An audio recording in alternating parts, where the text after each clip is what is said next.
Yes, it's Mike Klinzing here with Whoa, my co-host Jason Sunkel. I took a I sabbatical. barely recognize you. Many of our audience thought that you had passed away and were not going to be back on the Hoopheads pod. They were tired of hearing me say it's Mike Klinzing here without my co-host Jason Sunkel. I mean, So it wait is a second. Stop, beautiful stop, stop. to How say many it is episodes did you nice. record without me, Mike? How many A NBA episodes? lot, man. How many NBA episodes did you record without me? NBA episodes, I only did one, but we missed two Well, other ones that we didn't do. That wasn't your fault. I agree. It was not your fault. it was the way the There was holidays some, fell. Listen, we yeah, get the way the holidays fell. Okay, it was the way illness, the holidays fell. illnesses. You had some illnesses. I had I some illnesses. So last week I was supposed to record with you, but the stomach bug had been going through my household and I felt like garbage. So I went to bed at like 9 p.m. If I go to bed at 9 p.m., you know that I'm not feeling good. And then I think the week before we were talking about doing a Saturday night pod and you weren't feeling great. You had just gotten back from Cal's game. So it was just like or something along those lines. So it's been it's the holidays and everything. It didn't work out very well for that. And yeah. I don't know. I have lots of thoughts, Mike. Are you ready for me to share some thoughts that I have? I'm ready, man. Stream All of right. So the first consciousness. You thought I throw have it up, is and I'll react to it. so I can't recall because I listened to most of your episode. Did you talk about the win total draft last week at all? Did you I mention did that? not. So Didn't Mike talk Mike about had it. narrowed the lead to single digits. He was clawing away at me.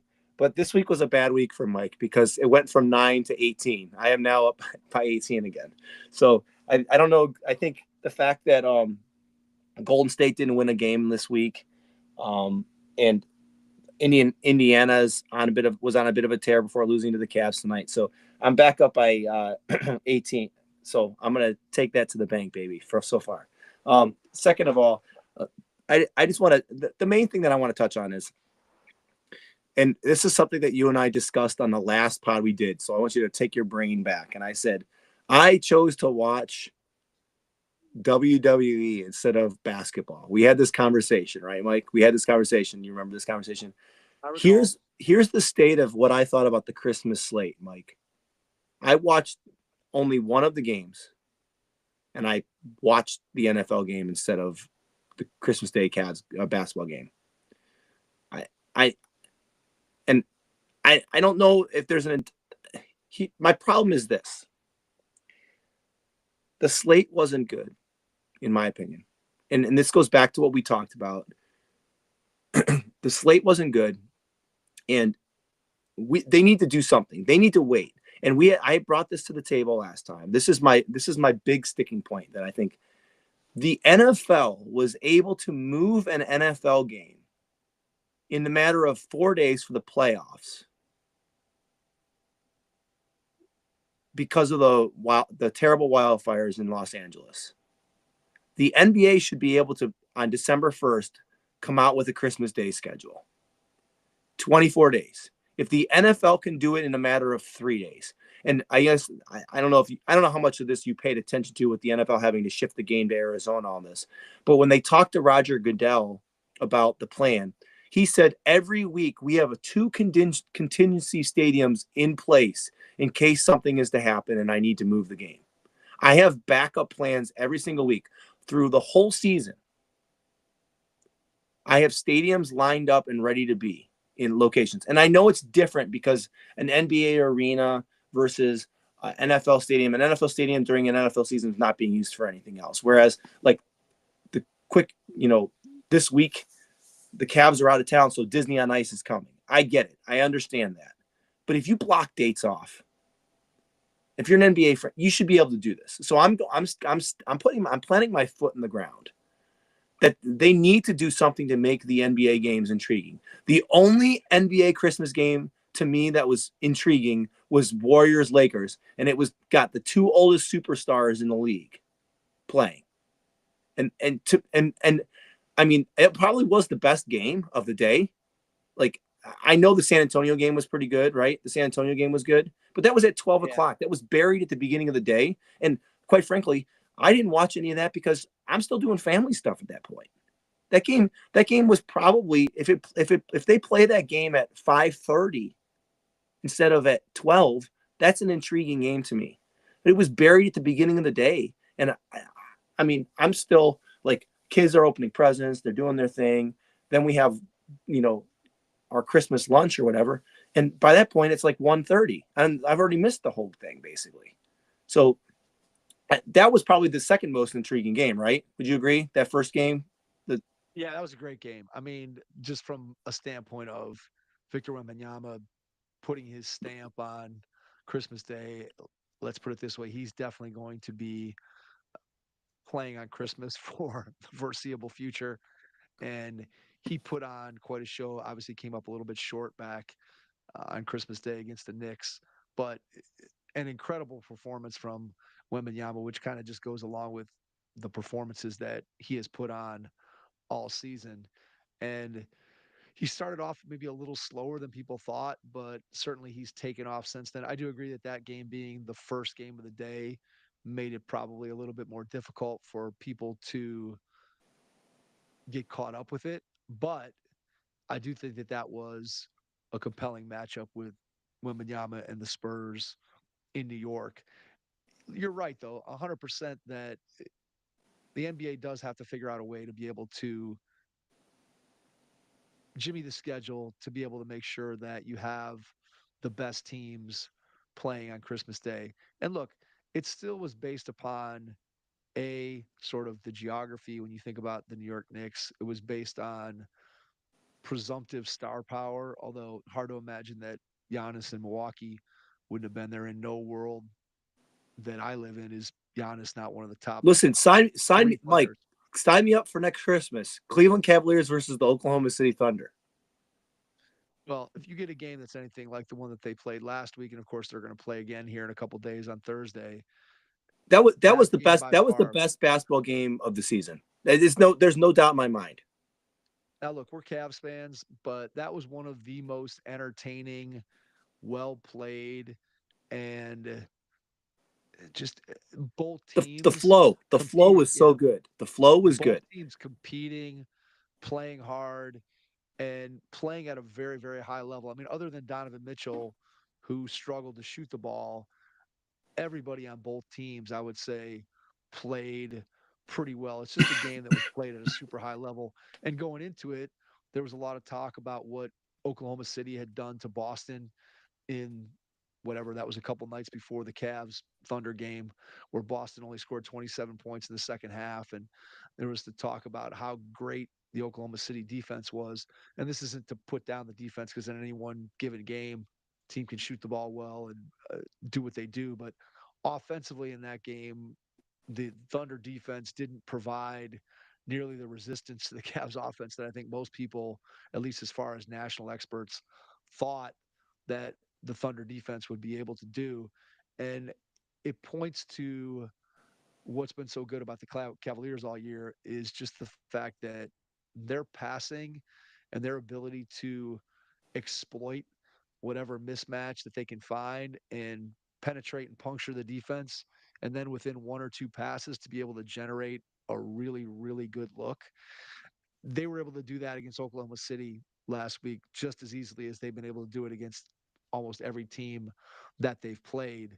And that was a case of good offense beating good defense. And look, that game clearly going down to the last 3 minutes could have easily gone the other way to Oklahoma But I City, still would right? have said. I still would have said that it was the best game of the season if we lost that game. I want to be clear here. It's like Yeah, no, I agree. I'm on record that the best baseball game I've ever watched in person is the 2016 Game 7. Even though the Indians lost, just the back and forth, the flow of that game, other than the rain delay, I still think it was the best game that, regardless of the outcome.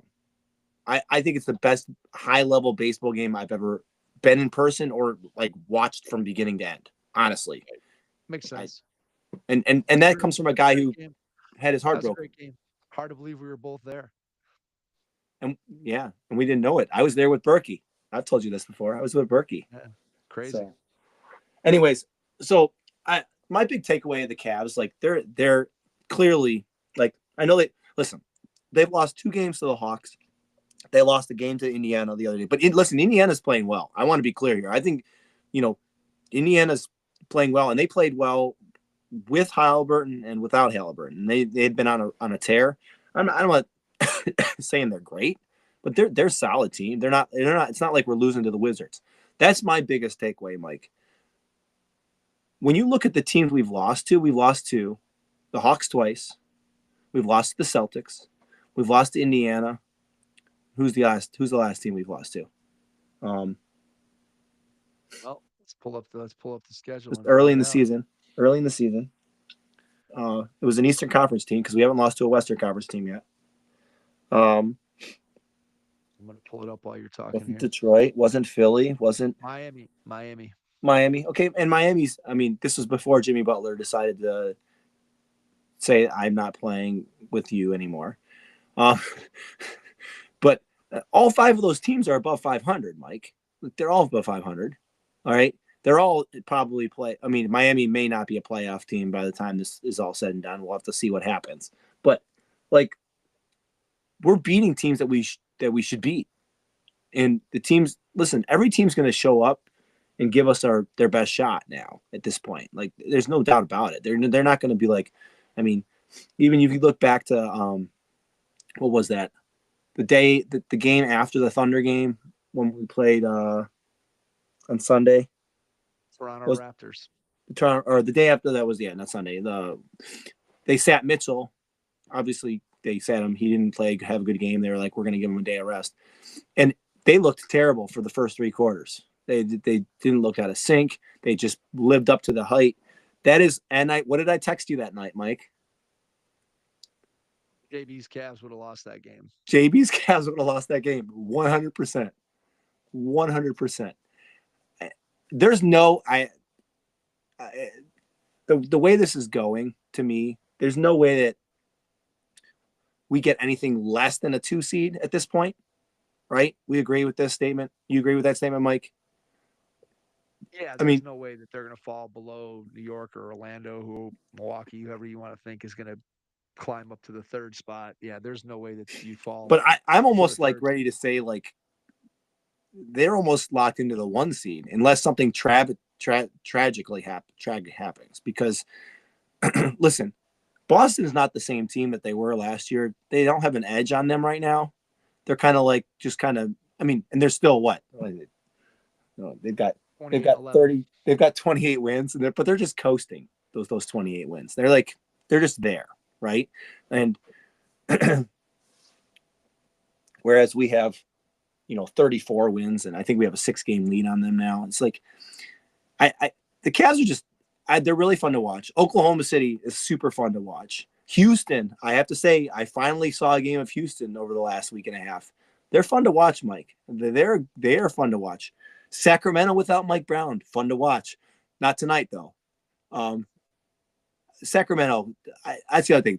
They did him so dirty though. I don't care what and I know it's already been talked about, and I don't know if you mentioned it, but the fact that they fired him after he held a practice on the way to the plane for the next game, that's dirty. You let a guy coach a practice, you let him run a practice, and then you fired him. You waited till he left the practice facility and you fired him. You couldn't have a man-to-man conversation face-to-face. You fired him over the phone on the way to the plane? Come on, man. There's a reason Sacramento is dysfunctional, and the firing of Mike Brown. Look, and you can argue the merits of firing Mike Brown or not firing Mike Brown. Obviously, they go on a 6 or 7 game winning streak before they lost to the Bucks, and Giannis had a 33, 13, and 11 triple-double tonight.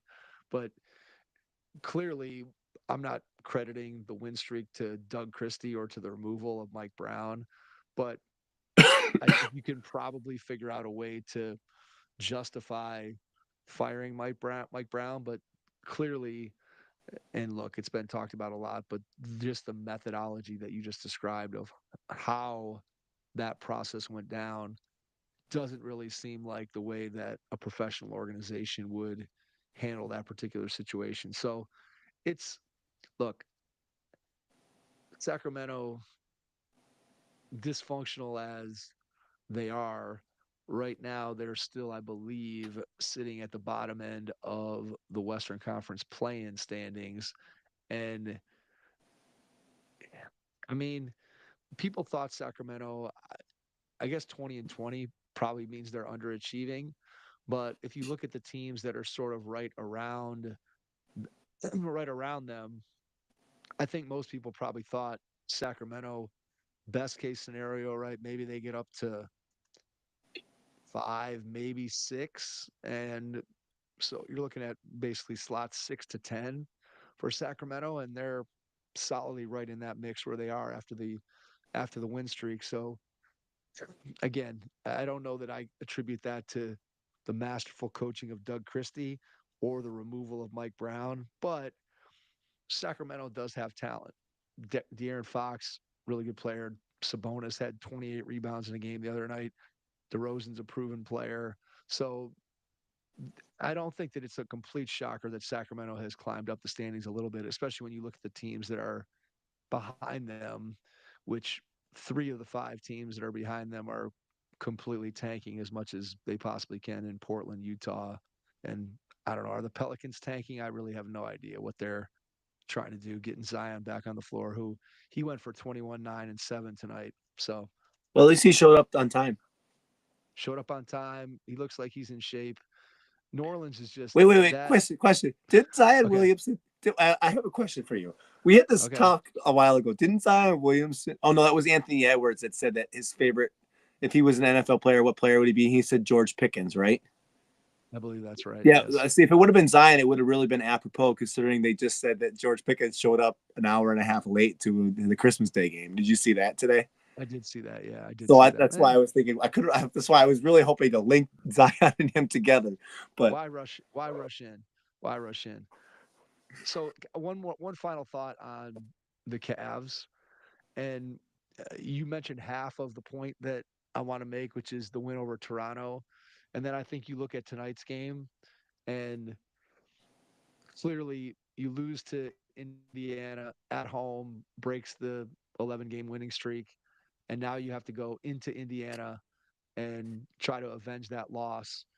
And again, if I look at this game and I'm seeing this on last year's schedule, I feel like this game's probably one that they have a really good chance to lose. And right from the get go tonight, they jumped on Indiana. Mitchell came out obviously smoking hot in the first half, and they just buried the Pacers and really never gave them a chance to get into the game and be competitive. And that's something that great teams do. Like, this is a game that they needed to win, knowing they're going on the road to face Oklahoma City on Thursday. And clearly, Oklahoma City is going to be up for that game. I'm sure the arena is going to be crazy. And that's a game, not that you're looking at it going, oh, we're planning to lose that game, but certainly going into that knowing that that's a tough game. So you want to put this Indiana win in your pocket. You want to avenge the previous loss at home to the Pacers. To me, I feel like the Toronto game, even though they struggled through it without Donovan Mitchell, the fact that they were able to pull that game out, Garland puts up 40, and then tonight you just come out and take it to Indiana. They're never really threatened in that game. To me, those are 2 statement wins, and you can look at them and say, they beat the Toronto Raptors and they beat Indiana. But just where those games fell in the schedule and in relation to other wins and losses, I feel like those were 2 really important games. And to me, those are the kind of games that stamp the Cavs as a real contender, even as much as their win against Oklahoma City, which obviously was impressive. As we talked about, a great game, both teams playing at a super high level. The Cavs come out on top. And clearly that's an important win. But I feel like championship teams win these games that they're supposed to win, but that maybe because of the schedule or because of situation, maybe a lesser team doesn't get those 2 victories. And that's kind of how I'm looking at the Cavs. It's taken me a while to sort of believe that they have that kind of resilience. Tonight I thought was going to be a really good test because I don't know about you, but whenever I watch the Cavs, and that's not just this year, but in any year, when they're going well, you're like, oh man, this team's they're humming on all cylinders. I don't know how anybody ever stops us. And then you watch them play a game like happened against Indiana the other night, where critical threes just don't go down. They have a couple bad turnovers. They don't get some stops, and all of a sudden, I'm looking around going, oh man, could this be the start of something bad where they lose 7 out of 10 over the next couple weeks? And tonight they came out and answered all those questions, said, nah, we're not going to go into one of those tailspins. We're going to keep this thing going because we're really a legitimate title contender. And that makes me feel good about where this team is in terms of their mentality and in terms of just taking care of the business that needs to get taken care of. And I think that speaks to the probability that they're going to be able to have some success in the postseason come April. Yeah. All right, Mike, I think what's going to happen Thursday night? We're losing, right? I think the Cavs probably lose that game. I think Oklahoma City is going to come into it hyped up. Like I said, I'm sure their arena there is going to be going crazy. Look, I do like in some ways the matchup for the Cavs, especially Oklahoma City without Chet, because Hartenstein is really their only big, and Mobley and Allen both had tremendous games against the Thunder last week. And I don't see any reason why they wouldn't be able to do that again. So from that front court standpoint, I like what the Cavs have. I do think that if Donovan Mitchell doesn't play much better, then the Cavs are going to, if Donovan Mitchell goes 3 for whatever he was, 16 or 18 on Thursday, there's no way the Cavs are winning on the road in Oklahoma City. But that being said, I do like the matchup because of the bigs, 2 for the Cavs and only 1 for the Thunder right now without Chet Holmgren.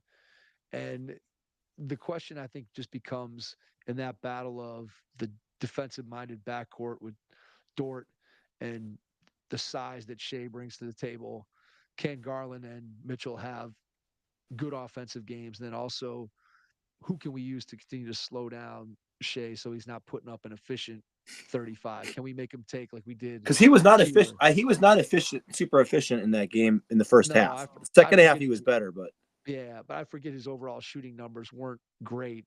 And that's what you want to make him do. I mean, the guy's going to get points. I mean, there's no question about that.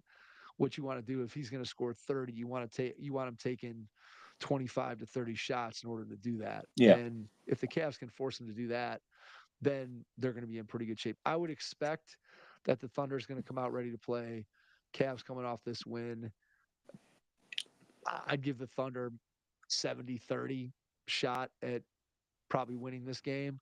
But I do think that the Cavs' mental toughness and resilience is at a level that this particular group has never come close to where they are now from a mental standpoint and just from believing in what they're doing. And so I don't rule it completely out that the Cavs could play another great game and come out of Oklahoma City with a win, but I'd put the odds at like 70-30 in favor of Oklahoma City. yeah. I was trying to get the line. I wonder what the line is, Mike. Let's see what the line is right now. They haven't posted the lines? Come on. I'd say like OKC by 6, somewhere in there is what I would say. Okay, hold on. OKC by 6, you think? That's what I'm saying. Home game, the revenge factor. Okay, so I've looked in 2 places and the line's not open. I wonder if they're because of Garland's knee. I wonder if they've closed the line. You saw he got hurt tonight, right? Like I didn't he see fell that. on the floor pretty hard on his knee in the second quarter. He played through it. But I wonder if that's why the lines they're not posted right now. Is Darius making the All-Star team? Man. I mean, here's the problem. There's so many guard, and like the fact that LaMelo is going to take one of the starter spot probably. That's a joke, man. Will they have LiAngelo perform at halftime? Speaker, Madeline was singing the lyrics tonight.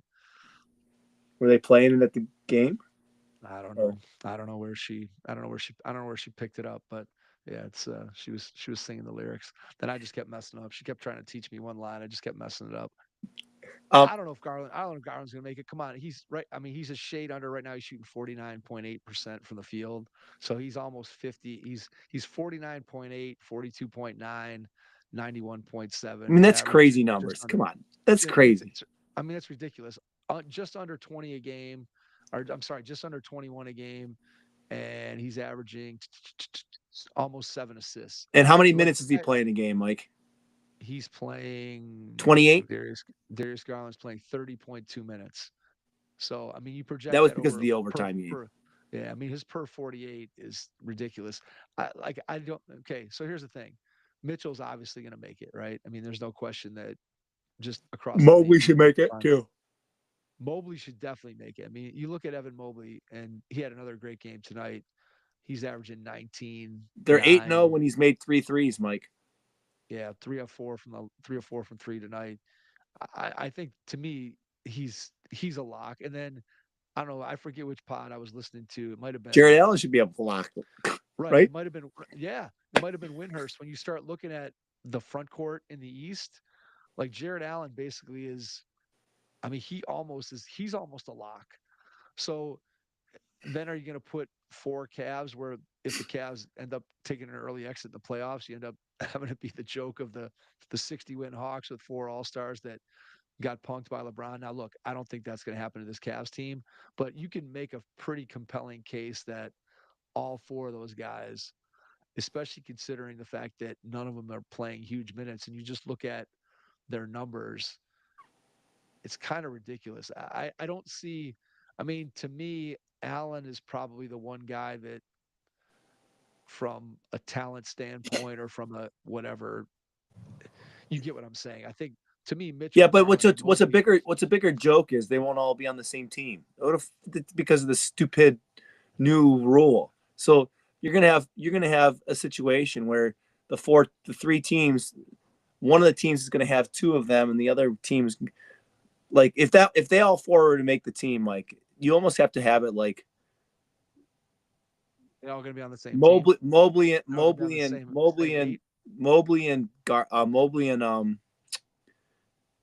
Mitchell are together, and Garland and Allen are together, because that's who's running with each other, right? When they take the first 2, when they take Mobley and Mitchell out first in rotation. That's the other thing I want to say, Mike.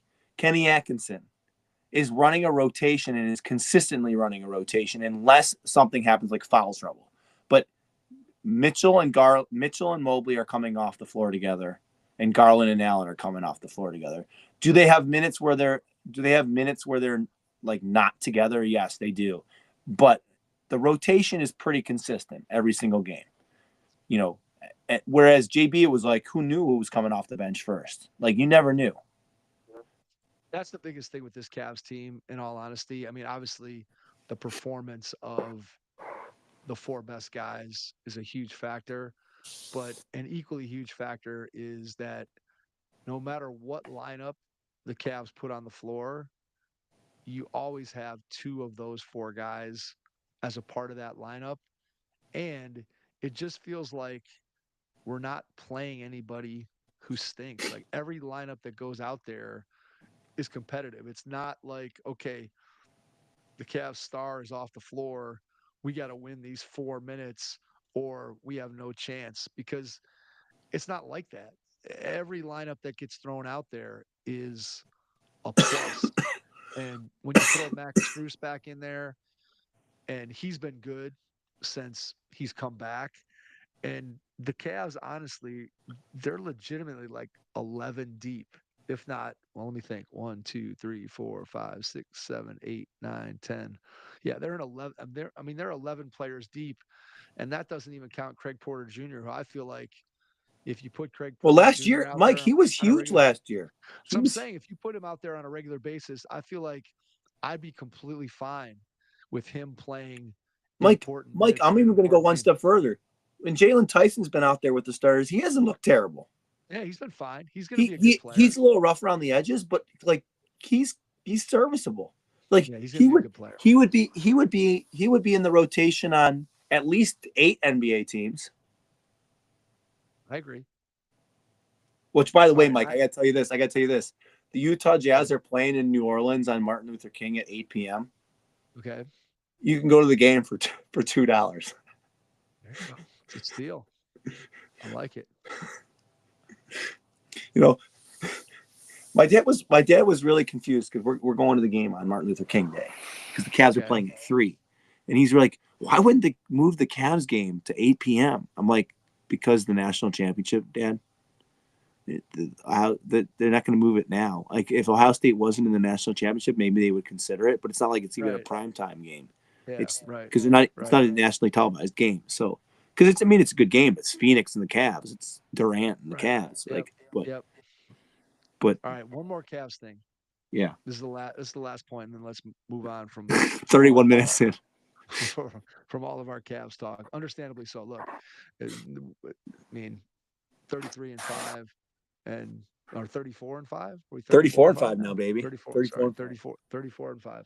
So let's revisit a question that, or a statement, or a comment that we've held on to for close to 3 seasons now, that Evan Mobley has to become the Cavs' best player for them to be a legitimate title contender. I know I've said that over the last couple of years more than once.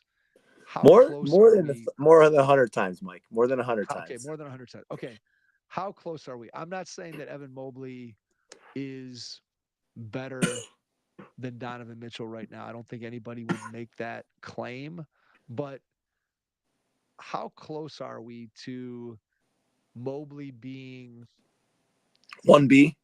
a 1B, and a very close 1B, simply because he's a different type of I player playing a different I position? I How think we're close are there, we? Mike. I think we're there. Honestly, like if he like when I think of his body of work this year, like when we started the season and you and I both said we were like he's not seemingly doing. I think he was just getting comfortable with the offense. He was figuring it out. The last month and a half. I mean, he's 1B. Mike, I'm almost willing to say he's 1C with how much Darius Garland has gone up. But Like Darius, look, he's gone. Here's the thing: Darius's rookie year, and then Darius last year, was abysmal. Like, it was abysmal to watch him. yeah, but no, He but was Mike, I'm gonna reiterate.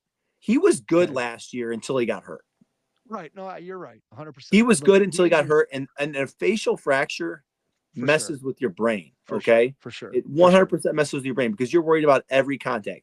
And just think about every single time he went to the lane last year, and he got poked in the eye like 2 or 3 times after the facial fracture, and he was a mess that rest of that game because it's right up here, it's in his head. Like of all injuries, like an ACL tear or that's all obviously a long-term injury, but the face is like the money maker, man. It's the money. It's the money No, maker. he broke his It jaw and he couldn't eat either. He So couldn't look, eat. there's a He, million things. he Garland's been terrific. He's been so terrific. like He's so it's been like Mitchell's 1A, Garland's 1B, and Mobley's 1C, and then you got poor Jared Allen just waving to the crowd before every game.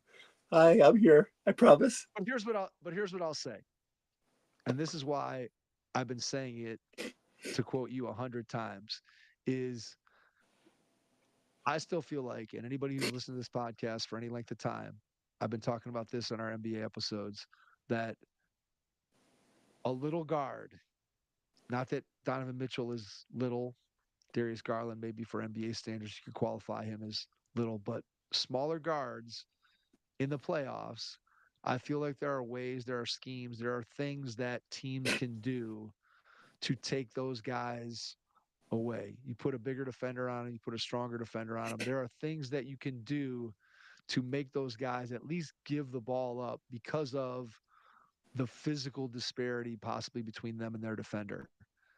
When you start talking about a guy Evan Mobley's size that can do some things offensively in the clutch, I think about that shot over Hartenstein against the Thunder, I think about just the way that he's been able to improve his handle, the way that he's been able to attack the rim with power much more so than he's Not to done in his mention, Mike, I previous think years. he's even better on defense. I I His defense is incredible. His I, defense I is Mike, I the defense is unreal. is But is look, does he we have a don't need does him. he have a chance to be We defensive player of the year this year? No, Wembanyama's going to get it. Wembanyama's going to win that award Oh for the yeah, next 10 I always years. forget I about mean, Wemby. yeah. Forget So I about mean, him. it's. I mean, he's. I mean, Thank God maybe Gobert is not going to win again. That's all I'm going to say. maybe Mobley finishes second for the next 10 years. Mobley is just. He's so good around the rim blocking shots, but he's also so good on the perimeter, being able to move his feet. And I was going to say, his defense. I don't want to say his defense isn't important because it is clearly very important to what the Cavs are trying to Well, that do. block he had tonight, Mike, you saw that block he had tonight, right? Yeah, oh yeah. He's just he's everywhere, and he doesn't get off balance. He doesn't get himself into foul trouble. He just he has a sense of where to be on the defensive end of the floor that you can't teach. Draymond had that where you just have this anticipation, this ability to know what's going to happen next, and he clearly has that on the defensive end of the floor. And I'm still thinking about him offensively, and is he there? I, I think I think he's very close. I don't know if he's 100% there where I'd want to give him the game in the conference finals against the Celtics and say, hey, man, just go to work. But he's not that far away as a third year player where I think last year at the end of the season, prior to maybe the Celtics series, I feel like you and I collectively had, I don't want to say given up, but we had sort of conceded the fact that maybe he was never going to get to that point where he was going to be the number one option or even 1B on a really good or championship team. And now I've completely flip flopped and reversed my position on that. I think he's very close to being that. And considering the fact that he's 22 years old or 23 years old and still years away from the peak of his prime, it seems somewhat inconceivable that he's not going to get there, especially with the way that I know he's only shooting just under three threes a game, but he's shooting 41% on those threes. And he's had multiple games where he's made three threes, four threes in a game. And look, we talked about Garland's shooting percentage. Mobley hits a lot of dunks, which helps your shooting percentage, but he's shooting 57.5% from the floor, 41% from three, and he's shooting 77% from the line. So you're talking about he's very close to a 55, 40, 80 shooting season, which for a guy who's not really considered to be a shooter is pretty good numbers. So I think he's close. I agree with you. And man, it's going to be fun to watch the rest of the season with the Cavs. For sure. For sure. All right, Mike. I don't know about you, but long week of coaching the last few weeks, and been using that magic mind, Mike. What do you think? Well, here's the thing for me is that I feel like what's this week? So last week I had 5 games. That's why you need the magic mind. You don't even know what week it is, Mike. I barely know what week it is. So last week, let me run down the week for you. So Monday, Cal played a JV game in Ada, Ohio, at Ohio Northern. So went to that game. Then on Tuesday, Madeline had a game. That was the game against who did we play that night? Man, I can't remember now. Menor. Thank you. Good call. So we played Dude, Menor. Then how do I know your daughter's schedule better than you? Come on, he needs the magic mind more. I do, man. I need it bad. So then Wednesday, I drove down to Columbus for Cal's game against Hiram. Got his first college basket in that game, so that was exciting. Oh, I didn't know And that. then, Congrats, Cal. So got a little caught the ball in the post in the middle of the lane and spun on the guy, went left and finished with a nice lefty layup. So that was fun to see. I was glad I was there to be able to see it in person. Then Madeline played the defending state champions on Thursday and came out with a win. Yeah. 20-point win. Olmsted Falls couldn't make anything. And then finally Friday, but I will say this, Mike, your girls helped us because we played Avon Lake and we beat them, which is the game we were worried about more. All right, well, there you go. So it's all on Saturday. Anyway, nonetheless, so 5 games last week because then Madeline played. Who'd you play on Friday? Got my schedule in front of me. Who's she playing? She played a conference opponent. Hold on. Who we playing? Shaker Heights. Shaker Heights. Yeah, Shaker. So anyway, 5 games. I knew it was a conference opponent. I knew that. Yeah, this week, no games yesterday or today, but yesterday I recorded 3 podcasts, and then today you and I are doing the late night podcast. So by the time I get to bed, it'll be like 2 a.m. Then I'm gonna go see Cal play the next 2 nights. Madeline has a game, so I'll be watching that on my phone while I'm watching Cal play. So anyway, the point of this whole conversation is, as you said, Magic Mind. And for anybody who's out there that's listened to us before, we've talked about Magic Mind plenty of times in the past, but right now they have a special deal out there for our listeners on 2 of the products that Jason and I have been fortunate enough to be able to sample. And that is the Magic Mind Mental Performance Shot, which helps you to maintain your focus in a week like I had last week and this week. That thing is doing wonders for me to keeping me focused on the things that I need to do, both at school, at home, podcasting, everything. Yeah, it's helped me a lot too, Mike. It's helped me a lot too with my double dipping of having boys and girls practice. I've been at school from 7 a.m. to some nights the last 3 weeks, like 8:30 because of my practice times. And like last week I had a game, and then I came back from my girls basketball game and had a boys practice from 7 to 8:30 and walked in my door at 9:05. So it's definitely helped. It's been a lot of fun, Mike. It's been a lot of fun, and the Magic Mind has really helped a lot. Who knows what kind of plays you'd be drawing up if you didn't have Magic Mind? You might be falling asleep while you're holding the clipboard. Yeah. And then the other thing that with the Magic Mind sleep shot, that when it's time for me finally to go to bed, that really helps me to, one, get to sleep quicker, and also to have good restful sleep during the time that I am sleeping. So the Magic Mind Mental Performance Shot and Magic Mind Sleep, both Jason and I have been using it, believe in it, and you want to make sure that you check it out. And you can do that this month, in the month of January, with a special deal from our friends at Magic Mind. And you can get 45% off that Magic Mind bundle with this link: www.magicmind.com/hoopheadsjan. That's www.magicmind.com/HOOPHEADSJAN. Make sure you check that out. It will really improve your mental performance and improve your sleep. All right, so Mike, now let's turn our attention to I don't know. Do we just want to do one conference, Mike, at this point? Let's just buzz through it. Like I told Jason before we started that what I thought we could do is just kind of talk about the different sections of each one of the conferences. So the top 6 seeds in each conference, the play-in teams currently in each conference, and then the bottom of the barrel of each one of the conferences. So I think we can kind of do that. We don't want to go through and do hugely in-depth. You want to talk? We'll talk about each team like we talked about the Cavs, and we'll be here until 7 a.m. We're gonna really need Magic Mind at that point, because you and I are gonna be falling asleep if we do that. But no, let's not do that. But let's just pick out as we go through, look at it. Let's think about one particular team or one particular thing or something that you want to say about one of the teams, players in each one of those sections in both conferences. Let's start in the Eastern Conference. We talked a ton about the Cavs. So give me one thing about some other team that's currently sitting in the top 6 in the Eastern Conference standings. Orlando's going to be a problem. Powell's back. They're going to be a problem. That's all I need to say. I mean, they managed to stay afloat with 4 of their key players injured. And they're sitting at 23. Now, once again, they are in the Eastern Conference, and some of the teams, but the teams some of the teams in the East aren't as bad as we thought they were. Okay. I mean, listen, Charlotte's, I think they're 8-28. They're going to have, but they're not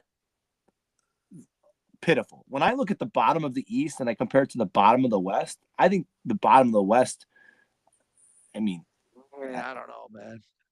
Toronto, Charlotte, and Washington are pretty bad. Oh, I guess okay, but I don't think Charlotte. I don't think Charlotte's as bad as their record is. They're bad, man. They're bad. I don't think they have any idea. I don't think LaMelo has any idea how to win games. I think he has no idea how to win. He knows how to win All-Star votes. He does. Look, I give him that. But no, So I think Orlando's going to be a problem. That was the team that I wanted to key in. I think with Paulo back, it's definitely going to be a problem. yeah, Orlando's the fact that they're still in fourth in the Western Conference makes me think that once they get Franz back to go along with Paulo, that they're going to have an excellent chance to move up, maybe catch the Knicks and pass them, depending on how that goes. Orlando's defense just continues to be smothering. And if you get those two guys back, obviously that improves your ability to play offense. And so Orlando is a team that, if the standings sit the way that they are now, that would be a very, very difficult second round series for the Cleveland Cavaliers. I think if you look at any team in the top 5 seeds, when you consider that if you're dealing with Milwaukee, you're having to deal with Giannis. I think if the Cavs play a series against any one of those other 4 teams in the top 5, that that would be a difficult series. And again, I know I'm looking at this from a pessimistic glass half full Cleveland Cavaliers perspective, which is kind of the perspective I think I usually come at things with. And I'm sure the Cavs will and hopefully should take care of business against those teams. But I do believe that Orlando, winning an Orlando series would not be fun because of what they can throw at you defensively. So good choice there of talking a little bit about the Magic. Let's go on to the play-in teams in that section. You want me to go on this one? Yeah, you go ahead. Okay, so I'm going to split my talk between 2 teams. One, And can I guess what they are? sure, Detroit's one for sure. yes, Detroit for sure. And probably Atlanta is the other, but maybe Miami because you want to talk about Giant Jimmy Butler because you No, love him so much. I don't want to talk about Jimmy Butler. I don't think that Jimmy Butler. I don't know what is going to happen there. I have no idea if Miami's going to trade him. I have no idea if they're going to trade him for pieces, parts, if they just want to get him out of town, if they just want to get him off the roster. Are they going to hold out, try to get something theoretically for value? I don't have any idea what teams would really want Jimmy Butler, a guy who's burned bridges everywhere he's been. And is he the kind of guy? Now, look, he was tremendous for Miami, but See, you did I want to don't talk about see. Jimmy Butler. I did. I don't really want to talk about it, but once we bring it up, I just don't look. When Butler played well for the Heat, great, but I don't want to bring 35-year-old Jimmy Butler into my team when I'm going to have to pay him either $52 million next year when he opts into his player option, or sign him to some kind of extension where he's going to want big money. No, thank you. If I'm a contending team, I just don't think Jimmy Butler at this age with his injury history, I just don't think he moves the needle. But the Pistons and the Hawks, 2 teams that kind of, it looked like Atlanta was about ready to take off before the first of the year, and they've kind of hit a rough patch. Jalen Johnson has been out. They beat the Suns tonight to kind of rebound a little bit, but they were ascending a little bit more prior to the calendar turning to 2025. And whew, I mean, I still think that with Dyson Daniels and Reese Shea and Jalen Johnson and the resurrection of theoretical DeAndre Hunter, that the Hawks have, they're in pretty good shape. I think moving forward, they got to have what I talked about with them last week on my kind of one thing wish list was they got to figure out what they're going to do with Trae Young. Either are you going to keep him and continue to make him the centerpiece with these other athletic defenders and offensive players around him? Or do you look at and say, hey, we can go a completely different direction with this team and ship Trae Young off for something else? And we'll take a break there so I can get the dog outside. I'll be back.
All right, I'll pick up on my Detroit thought unless you want to say something about Atlanta, which you probably don't.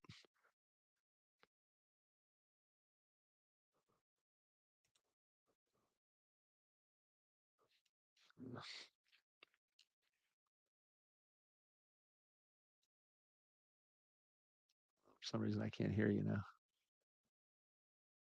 Oh, you're muted. Oh, I muted it. Sorry, I muted it That's all right. because Okay. I was All right. coughing a lot. Do you want to say anything about Atlanta, or you want me to just No, go to go ahead. Detroit? Okay. All right. And then the other team in this area, just to talk about quickly, is the Detroit Pistons. And I think the Detroit Pistons, you can summarize very, very quickly when you start talking about why Detroit has made a leap. Well, I guess there's two reasons. One, JB Bickerstaff has come in there, and despite the fact that we like to make fun of him as the Cavs coach, I think he's done a good job of resurrecting the Detroit Pistons and getting them organized and giving them an identity and helping them just to be a more functional franchise. So kudos to him. And then I think what it really comes down to is Cade Cunningham has become pretty close to the version that people thought when he was the number one draft pick back a couple of years ago in the Evan Mobley draft. Cunningham right now averaging almost 25 a game, 6.5 rebounds, almost 10 assists. He's shooting 46% from the floor, 38% from three, almost 80% from the line. I mean, that guy has taken a big leap forward this year. I think there's pretty much no doubt that he's going to be an all-star this year. And to see Detroit 2 games above 500 at this point in the season, if you're a Pistons fan, you have to be ecstatic with where they are and specifically where Cade Cunningham is, because it looks like he has the type of ability that's going to make him able to be the best player on a really, really, really good team. I think Cade Cunningham is going to be a perennial all-star from here moving forward as long as he stays healthy. Yep, I agree. All right, so the You got bottom of the You East. got the bottom. You got the I bottom. get You the want to talk bottom of about the your East. You want to talk about your Charlotte Hornets? How you got No, them? no, no, no, no, no, no, no, They're going to no, be no. moving up into the top 6 I now. want to talk about how the Brooklyn Nets have completely bungled tanking this season. Even though they're 2-8 in their last 10, they've won too many games. Because I don't know that the Wizards are going to win 13 games this season. Like, I don't. The Wizards may be the worst team I've ever seen in the NBA, and that's saying a lot. They're atrocious. And how is Jordan Poole in the top 5 for voting in the East? Who's voting for that guy? Does he have a bunch of Russian bots voting for him? I don't know. I have no clue. I have no clue how Jordan Poole. But the Brooklyn Nets are 13-26, and I mean, I don't know what their over under was at the beginning of the season. Mike, do you have that handy, or? I can pull it up while you're talking. But they've completely bungled this. Because they shouldn't have as many wins as they have. The Nets were 18.5. They're already at 13 wins. Okay, they are, but they are 2-8 in their last 10. They did deal away Dennis Schroeder. Do we take the overs or the unders in that, Mike? Let's see. That's a good question. So let me pull out the handy dandy sheet again. We both took the under. I don't feel terrible about that. They're probably. Oh, I feel terrible. I feel terrible about that. There's no way that they're not winning 5. If Mike, I'll eat something really. You pick something for me, something gross for me to eat, and I will eat it if they do not win 5 games the rest of the season. Okay. All right. We'll see. Look, is Cam Johnson going to get traded? I mean, how have they not figured this out already? Like, they need to get rid of him now. I saw a potential Cam Johnson Cavs trade tossed about. Oh yeah, where you give up Okoro. No, that's come not on. what I saw. What'd you see? That's not what I saw. Dean Wade. I saw George Niang, Karis LeVert, and a number 1 pick. Would you do it to put 6'8" Cam Johnson in that Dean Wade? Well, if we get the Karis LeVert we got tonight, then yes. Strus. Well, LeVert, you never know what you're getting, right? I mean, he's listen. The old adage is he spins the wheel. Trick or treat. He spins the wheel about which NBA. He spins the wheel, and whatever NBA player shows up, that's the one he's going to play like tonight. I like LeVert way more right now in this moment, and he still as inconsistent as he's ever been.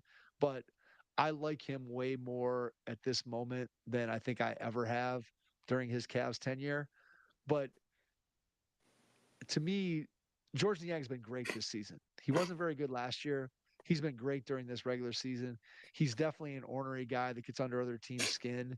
And he's a great guy to have around in the regular season. I don't think George Niang, when it comes to the Eastern Conference Finals or a potential NBA Finals, I'm not sure George Well, Niang moves the my needle kids in will be any very meaningful sad if way he for the gets Cavs. traded. My kids, Your they're his your kids favorite. like him. Your kids like him. My kids hate him. My So kids, let they're me tell you this. So because they think he's the best player of the Cavs because he was so bad the one time we watched them play.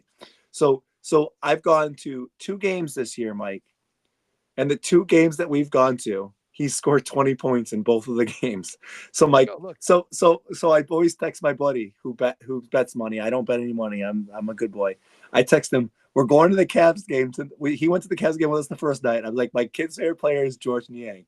Bet the over. He scored 22 points. So then we went to the game a week and a half ago, and I said, hey, I texted him. I'm like, George Niang, bet the over. We're going to the game. He scored 18 points. His over under was 9.5. So my kids are his good luck charm. So I'm betting some free financial advice for next Monday's Martin Luther King game. Whatever his over is, you could feel comfortable in betting it because we're going. I'm telling you. It's okay, not. I'm that's not. I'm not financially liable though if it doesn't hit. Okay. all right. Just That's fair. That's fair.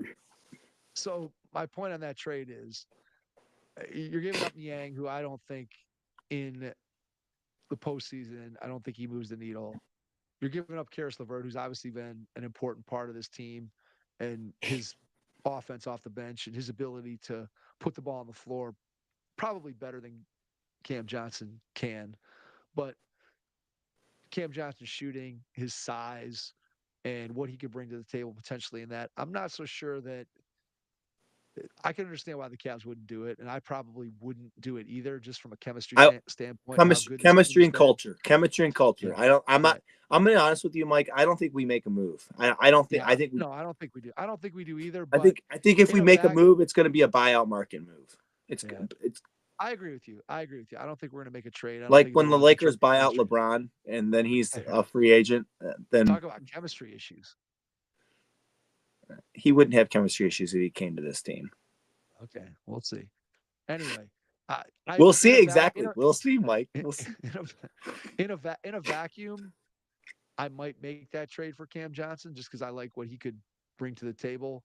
But in reality, I think that you're not going to disrupt what this team has put together to this point, barring some crazy injury or something that where they feel like out of desperation they have to do something. So that's what I would say about the Brooklyn Nets. I still think the Brooklyn Nets are going to trade Cam Johnson, and I, Where do you want Cam Johnson to go if he's not a Cavalier? Like the Western Conference team?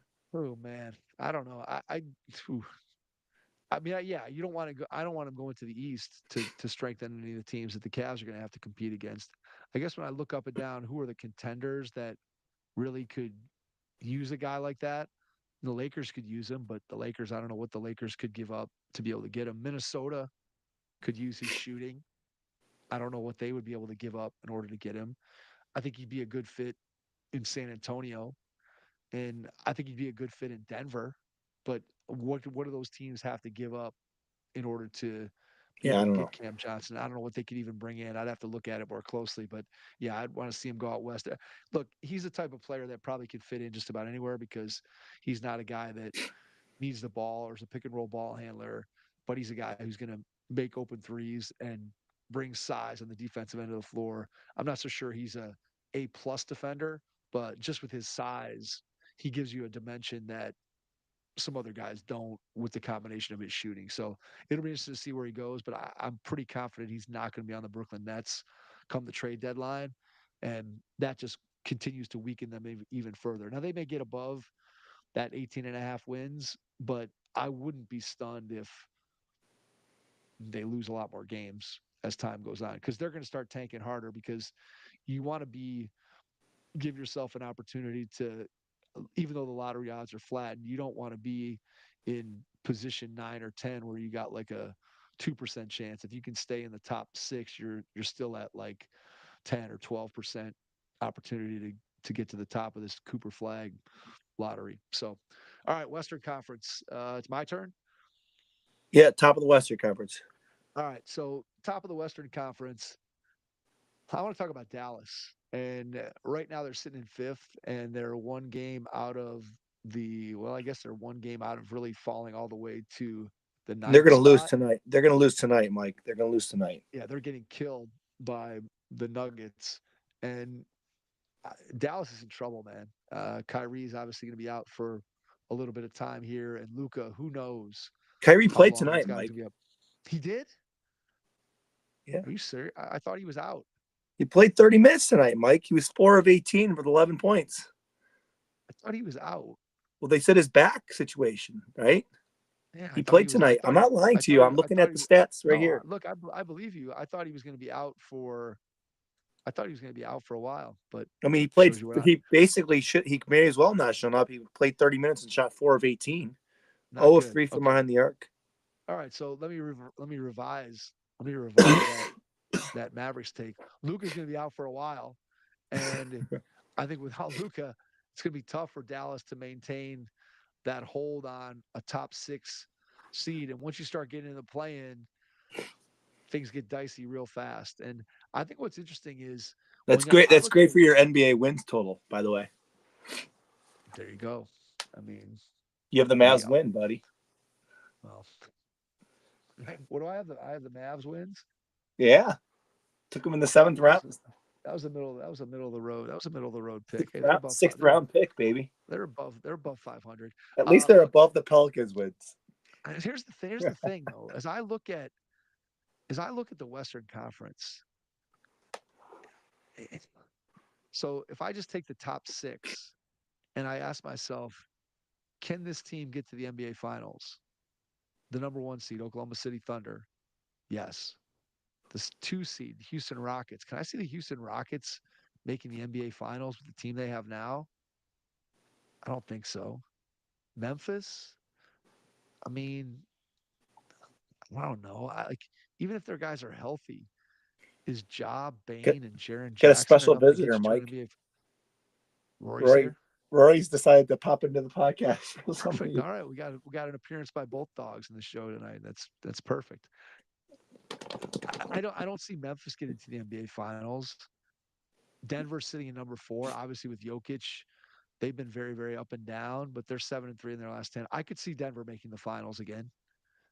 Murray, I know, was plus had over 30 tonight. So if you can get that version of Jamal Murray, he was on court in the first quarter. He had 17 in the first quarter. So I could see Denver making the finals. The Mavericks, fully healthy, they made it last year, so I could see them making the finals. The Clippers are in 6th. There's no way they're making the finals. The Lakers are in 7th. There's no way they're Lakers, baby. No, you're Lakers. You're poor Lakers. The Timberwolves, I know I said I had them as an inner ring title contender at the beginning of the season or prior to the season. I'm pretty sure that ship has sailed, and Minnesota is not going to represent the Western Conference in the NBA Finals. Obviously, no Sacramento. San Antonio's nowhere near ready. Phoenix, who lots of people said, hey, they could maybe win the West. They're currently in 11th at 19-20. Golden State, who a lot of people were high on, they're still below the play-in. I mean, to me, it's either. I think there's only 3 teams, and as strong as the West is, I think the East actually has more teams that I could legitimately see making the finals than in the West. Yeah, Oklahoma City. Only Oklahoma. To me, it's going to be Oklahoma City, Denver, or Dallas that makes the finals out of the West. And in the East, I think you can make a case for the Cavs, the Celtics, the Knicks, the Magic, and the Bucks. I think any one of those 5 teams, I would not be like unbelievably stunned if one of those 5 teams made it. Whereas any of those other teams in the West, I'd be pretty stunned if any of them made it to the finals. I mean, those are all valid points, Mike. And listen, yeah, the Wolves frustrate and confound me. I don't exactly know what's going on there. Maybe I'll get a better idea after watching them play the Cavs on Saturday night. That's true. But I mean, Julius, this trade has been abysmal I think when you and I talked back at the beginning of the year, and I don't know, I guess I'm going to go ahead and make my pick the Minnesota Wolves in the middle. Okay. Listen, Okay. you probably thought I was going to talk about the Lakers, but I'm going to talk about Minnesota.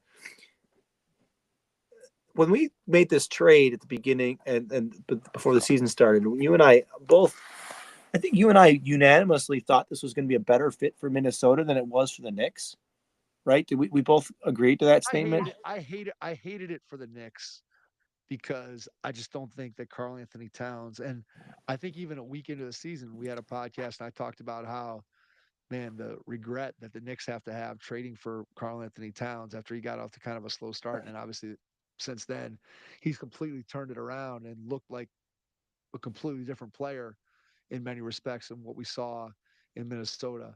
I just don't trust it.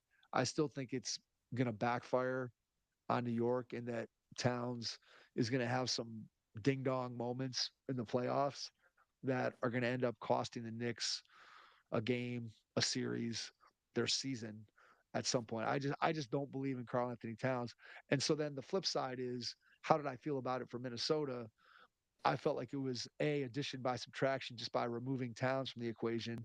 And then whatever you get out of Julius Randle almost was gravy. So it hasn't really worked out the way that they anticipated. I'm not 100% sure why, whether it's just a chemistry issue, whether it's the spacing that they now have on the floor. Because look, Randall's not a great, he shoots threes, but he's not a great 3-point shooter. Nobody's clamoring to close out on him all over the floor. Gobert obviously is a non-shooter. Jaden McDaniels, not really a knockdown 3-point shooter. So they have some spacing issues. And obviously Edwards is getting up his share of threes. I think is he still above? Let me see. Is he still above 13? Now he's only averaging 9.9 threes per game that he's averaging, and he's shooting 42% on them. So, I mean, I don't know what to make of Minnesota. I just know that the version of them that I've seen to this point is not a championship version. Yep. I don't believe in them anymore, Mike. I don't believe. Yeah, and completely and totally understandable. All right, the last section here, the dregs of the Western Conference. So we have two teams that were not expected to be in the dregs in Phoenix and Golden State. And then we have three teams that clearly were expected to be in the dregs. And I got to go to the Pelicans. I just what do we do? What do we do with Zion Williamson? What I talked about this last week, and people are probably tired of hearing me talk about Zion, but like tonight he goes for 21, 9, and 7. And I know that them beating Chicago is not any kind of impressive win, but did you see the 360 dunk that he had last week? Yep. Yep. I mean, I mean, there's the amount of explosiveness and power that Zion possesses as a combination. Like Charles Barkley is the only guy in the history of the league that's come close to that level of explosiveness with that level of size and physicality. And yet, at the same time, if I'm New Orleans, I think I'm at a point where all I want to do is just get this guy rehabbed, healthy, showcase him, and then ship him out of town as fast as I can so that the next time he tears his hamstring, it's not me having to worry about it and having to pay him and having to worry about whether he's going to be in shape. And then once Zion gets to whatever his next destination is, then his career becomes completely upon, is this guy going to turn the page? Is he going to make a decision to do what it takes in order to be in the best condition of his career and come out and be able to stay healthy? And look, maybe it goes beyond his conditioning and his eating habits and all these different things. And maybe just what we talked about a second ago, his explosiveness and power. Maybe a guy that big just isn't made to move that explosively. And as a result, he's just going to be injury prone for his entire career. I don't know what to make of Zion as a player at this point. I don't know what to make of him as a franchise cornerstone. I have no idea what David Griffin and the Pelicans are going to do come this deadline, come this offseason. any scenario to me is feasible when it comes to Zion. And yet, I think back to the preseason and how intriguing this New Orleans team was. Now you got Herb Jones out with, I believe, what, did he tear his labrum or did he have a shoulder injury? Maybe it was a shoulder injury, but Herb Jones is basically done. Trey Murphy was out for a long time. He's back. Brandon Ingram's down.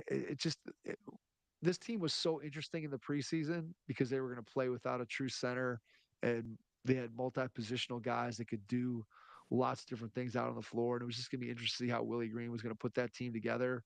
And obviously that hasn't materialized in any way, shape, or form, and primarily due to injury. And they're sitting at 9-32. Their season's over.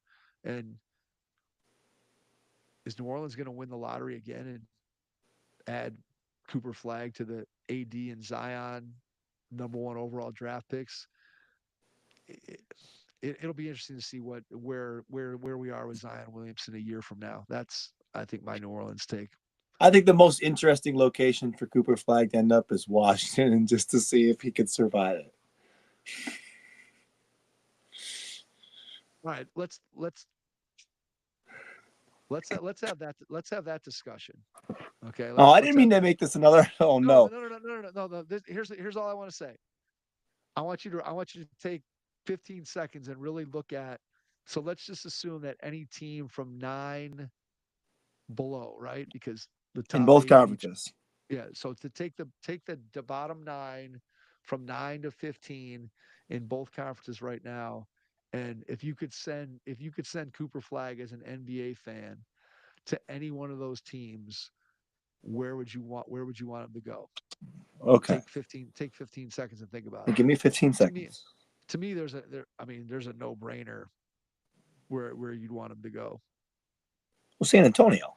Yeah, San Antonio. I mean, there's no question. To me, that if you were put somehow, although I'm going to counterpoint. Okay. I don't like this team very much. Put him with Steph in Golden State. That wouldn't be a terrible. That would be fun. That would be a fun place for him to go. It would also be a good place for him to develop as a player. I think San Antonio would be a good place for him to develop as a player because they've obviously done a really good job over the years in player development. I think with the Spurs, the worry would be that the way Wemby plays the game, that him and Cooper Flag might occupy the same space on the floor in terms of the way that they both kind of want to play, maybe a little bit on the perimeter, but I still think it'd be fun to see them try to figure it out. So I could see Golden State, though. Long term, obviously, that team would have turnover before Cooper Flag was ready to win big because Steph and Draymond are getting up there in age and probably not going to play for that much longer. But it'd still be fun, at least for the first couple of years of his career. I don't know that there's – I mean, I don't know there's any other places that I'd be super excited to see him go. In the Eastern Conference, I'm not sure there's anybody I'd want him to go to. He could be fun in Atlanta, maybe. That would be the one place I think in the East that maybe he could do something. Charlotte, if he was a leader, right? If he took the reins of the franchise, and now Brandon Miller and LaMelo are. I don't know. Would they draft him if he didn't have a rap deal? I don't know. That's a good question. That's a very good question. I'm not sure the answer to that question. All right, so we did not find an official home for Cooper Flag, but we're thinking that San Antonio or Golden State could be a good spot for him. We buzzed through the entire NBA to some degree and talked about each one of the sections of both the Eastern Conference and the Western Conference. Anything else before we wrap up? No, I'm excited. Next time we talk, we'll know if Ohio State pulls it out. Or if it's the Fighting Irish get the victory. Do you have any thoughts on that? I mean, Ohio State has to win that game. I mean, just from a pure talent standpoint, Ohio State, best team in the country. Can they get out of their own way with play calling and conservativeness? But they clearly, their defensive line just put so much pressure on Texas. I think they're going to be able to do the same thing to Notre Dame. The stable of receivers that Ohio State has is just ridiculous. I don't know how any college secondary can stop the guys that Ohio State throws out there on the field at the receiver position. And so I would anticipate that Ohio State is going to take it to Notre Dame and win that game going away. I don't see it coming down to the fourth quarter. I just think Ohio State's that much better than Yeah. Notre Dame. And we'll see. But the talent level on Ohio State is just off the charts. It really is. It makes the loss to Michigan even more confounding. I mean, the loss at Oregon makes sense. Not a game that difficult place to play. Oregon was obviously a really good team that Ohio State dismantled in the first half of the playoff game. But the Michigan loss is inexplicable. You wonder if it's just a case where the coaches got nervous and kind of got locked up, and that nervousness translated over to the players, and it became so important. And when they didn't blow them out the way that they thought they were going to do, that the nerves and whatever just kind of took over, and they could never get over the hump. But now, when you look at their performance the last 3 weeks against the teams that they just beat, and then you compare those teams to Michigan, hard to fathom that they lost that Michigan game, and coming back and winning a national championship would feel pretty good. It doesn't erase the sting of that Michigan game for sure, but if you're sitting there with the national championship, that it makes a big difference. And it's kind of interesting that I don't know if you. This was something I was thinking about. I don't know, yesterday or the day before. It's like, in other sports, it's not like if the Cavs go on and win the NBA championship that they're going to be like, oh, the championship doesn't feel as good because we lost those 2 games to the Hawks, back in November. Or if you're the Detroit Lions and you win the Super Bowl, you're not going to be upset that, back in week 2, you lost to whoever because they're your main rival. It doesn't matter. But in college football, we've been so conditioned, right, that if you lose one game, most of the time in most of the history of college football, you lose one game and you're out of the running for the national championship before we had the BCS and all these different versions of the playoffs that we've had. But even with the playoffs, you lose 1 or 2 games, and specifically you lose a game to your rival late in the season, it pretty much knocked you out of contention. And so now with this 12-team playoff, I think as a college football fan, what you have to do is kind of recalibrate and say, losing a game or two during the regular season doesn't kill our chances anymore of winning a national championship. And so it's okay. Not that you're trying to lose a game, but it's not as devastating to lose that one important conference game or not win your conference when there are 12 spots, especially when you're a blue blood like Ohio State. I mean, there should be no conceivable reason why Ohio State should ever miss out on a 12-team playoff. I mean, I just, obviously every once in a while you have an aberrational year, but for the most part, I mean, come on, they should be in the playoff every season. Yep, for sure. All right, Mike, we done? We good? We're done.